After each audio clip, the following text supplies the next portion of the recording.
what do you think? One thing specifically that all of a sudden clicks and all of a sudden you figured it out, right? But at some point, what do you feel like lended itself to the better results, the better results in the racetrack? Yeah, I mean, for one, I think momentum is big in this sport, and I feel like our season got turned around once we finished second there in Nashville and kind of had a shot at it. But I've kind of said time and time again, it's just the Cup Series. What makes it so dang tough is everyone's so good at the little things, and so it's just kind of been trying to hone in on executing 100 little things and putting yourself in contention towards the end of the race. It's been time and time again. I've been around guys of like, man, I race with him all day long, and then somehow he either wins the race or finishes in the top 3, top 5, and it's just because they're really good at grinding it out. And so I feel like I've done a better job at that, but I don't know. I think momentum, we've gotten our cars better, and there's a new group, and I'm a rookie in the Cup Series. It took me a little time to figure out this car, and just I feel like we're all working together better as a group. Is there anyone that you've leaned on inside or outside the team that has helped both mentally or on the racetrack? Shoot, not really. I'm in a really odd position, and so I don't really know who could compare to my position, I guess. I mean, I've talked to Denny some, McDowell some. There's some things that align there, and I appreciate their support and advice, but I'm just kind of grinding it out by myself, it seems like. Kind of knowing what we know now, have you been replaying that Nashville finish kind of in your mind, thinking about just, man, what could have been if I was one spot closer to and took the win? I mean, shoot.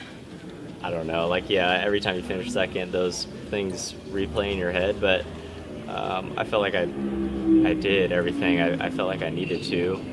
I'm still surprised to this day he didn't run out of gas. But it's crazy thinking back of, man, that was a guy that I was racing for a win with that is now in the Final Four. And so to think about those things is definitely crazy, but that just shows how close everyone is in the Cup Series. But yeah, I mean, definitely, if you were to win in your rookie year, that probably I would have a job now. So I'm not sure. You made things look easy in the Truck Series after a while. You know, once you got your feet grounded and, you know, you were winning races, winning championships, well, how big is the jump to Cup for truck guys? Yeah, it's huge, but that doesn't mean that it's easier for the Xfinity guys. I think it's, if you're winning at the truck or Xfinity level, it's pretty dang similar. And so I feel like the trucks align more so with the Cup car. The Cup car is kind of on a planet of its own right now, so I don't think that that's the one thing that kind of stands out. But yeah, I mean, it's definitely a big difference in just how good everyone is.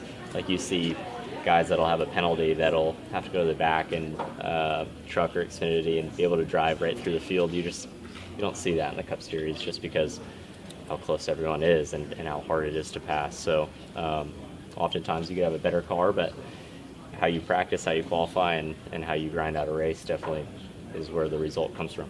No one mentioned earlier that there's a group of you guys that kind of lean on each other. Yeah. In terms of yourself, Riley, Todd, Harrison, that friend group, having that around you, where you guys can kind of detach from whatever's happening on the racetrack from a week-to-week basis. How important is that when you have as much else going on that can really cloud your mind? Yeah, definitely.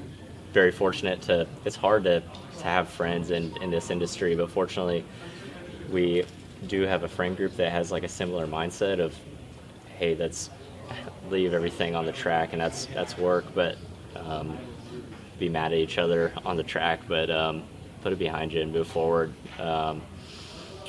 come the next week. And so I don't know, we're adults, we could hash it out or whatnot, but yeah, it's definitely fun to have a few beers and hang out after races with a group of friends. Have they been your biggest support in this whole end of season process, or has there been somebody else that's helped you out with all what's going on? Oh yeah, definitely. I mean, time and time again, it's the same group that's behind me, and I won't ever forget that.